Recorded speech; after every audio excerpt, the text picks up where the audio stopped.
Today we're going to cover 4 lighting mistakes to avoid for better health and a more comfortable space. Hey everyone, welcome to Balance and Rhythm. My name is Liz, I'm an interior designer, and I help people create happy, healthy spaces. Lighting can be a complicated subject. There's so many things to consider, like the type of light, the color temperature of the light, and all the lighting fixtures. It's enough to make your head spin.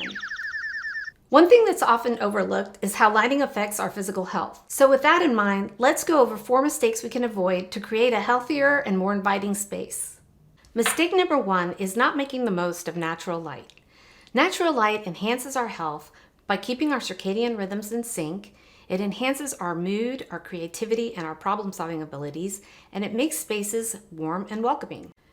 Aim to use mainly natural light during the day and only supplement with artificial light when necessary. Supplement with task lights at the desk or under the counter if you need it. I have videos that cover how to maximize natural light and on the circadian rhythm, so be sure to check out the links at the end of the video.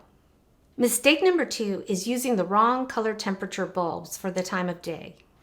The color temperature of a light source describes whether a light appears warm, neutral, or cool, and is measured in degrees Kelvin. The higher the temperature, the whiter or cooler the light source. We've already covered taking advantage of natural light whenever possible and eliminating or minimizing the use of artificial light during the day. Brighter light overhead is okay during the day when we want to be awake and alert. The color temperature of noonday sun is 5,000 Kelvin, which is the color temperature of most daylight bulbs. But unless you're in a home office or homeschool situation where this type of light might be necessary, a bulb in the 3,000 Kelvin warm white to 4,000 Kelvin cool white range will be more comfortable. For evening, choose warmer color temperatures of 2,700 Kelvin or less that will be less disruptive to your circadian rhythm. If you like the look, vintage style bulbs emit light at 2,000 Kelvin to 2,200 Kelvin and give off a beautiful amber light. You can also use dim to warm LED bulbs that start off at 2,700 Kelvin and dim down to 1,800 Kelvin, about the color temperature of candlelight. Mistake number 3 is using overhead lighting at night.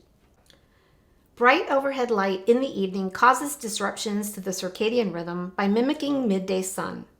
Exposure to artificial bright light during the nighttime increases alertness, suppresses melatonin secretion, and delays the onset of sleep. Circadian misalignment has a negative effect on psychological, cardiovascular, and metabolic functions. Once the sun starts to set, turn off overhead lighting and switch to lamp lighting. Table and floor lamps bring the light to eye level, and using the warmer color temperatures we just discussed, this light placement is less disruptive to our body's internal clock. There are some situations where you might want to use a bit of overhead lighting in the evening. If so, keep it as warm, dim, and indirect as possible. For example, at a dining table, use an indirect fixture that reflects light off the ceiling for a nice diffuse effect. This, along with warmer, dimmer bulbs, will create a relaxing, intimate mood.